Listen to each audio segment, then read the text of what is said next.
शांत, श्रद्धापूर्ण स्वर। नमस्कार और स्वागत है आपका। आज हम जानेंगे हिंदू धर्म की सबसे गूढ़ और शक्तिशाली शिक्षा के बारे में, कर्म।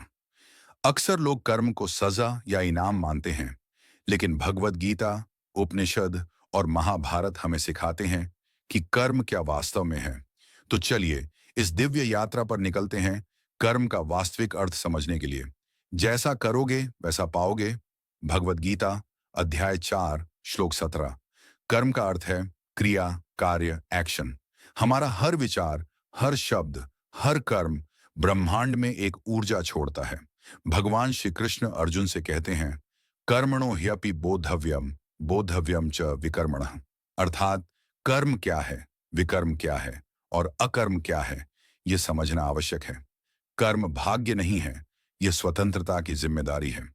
हम अपने अतीत का परिणाम हैं, लेकिन भविष्य हमारे हाथ में है। शास्त्रों के अनुसार कर्म के 3 प्रकार होते हैं। 1. संचित कर्म, पिछले जन्मों के सारे कर्मों का भंडार। 2. प्रारब्ध कर्म, जो इस जन्म में फल देने आ चुका है, जैसे तीर चल चुका हो। 3. क्रियमाण कर्म, जो हम अभी कर रहे हैं, जो भविष्य को आकार देगा। उदाहरण, कर्ण, महाभारत का महान योद्धा, जन्म से महान लेकिन कर्मों से बंधा। उसने गलत संगत चुनी और वही बना उसका विनाश। शिक्षा ये है, परिस्थितियां पूर्व जन्म से मिल सकती हैं, लेकिन विकल्प आपके हाथ में है। श्री कृष्ण कहते हैं, कर्मण्येवाधिकारस्ते मां फलेषु कदाचन। भगवद गीता, अध्याय 2, श्लोक 47। यह है कर्म योग, बिना फल की इच्छा के कर्म करना। यह आलस्य नहीं, त्याग नहीं, बल्कि पूर्ण निष्ठा से कार्य करना है। एक गृहस्थ, शिक्षक, किसान या योद्धा सभी अपने धर्म के अनुसार कर्म करके मोक्ष प्राप्त कर सकते हैं। उपनिषद कहते हैं, तेन त्यक्तेन भुंजी था, त्याग करके ही सच्चा सुख मिलता है। आप कर्म करें, उसे ईश्वर को समर्पित करें और बंधनों से मुक्त हो जाएं। जिस प्रकार मनुष्य पुराने वस्त्रों को त्याग कर नए वस्त्र धारण करता है, वैसे ही आत्मा पुराने शरीर को त्याग कर नया शरीर धारण करती है। भगवद गीता 2:22। पुनर्जन्म कोई सजा नहीं, यह आत्मा की यात्रा है। कोई बालक जन्म से ही कुशल संगीतकार क्यों होता है?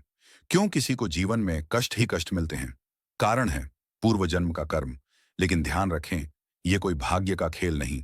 योग वासिष्ठ कहता है, आप ही अपने भाग्य के निर्माता हैं।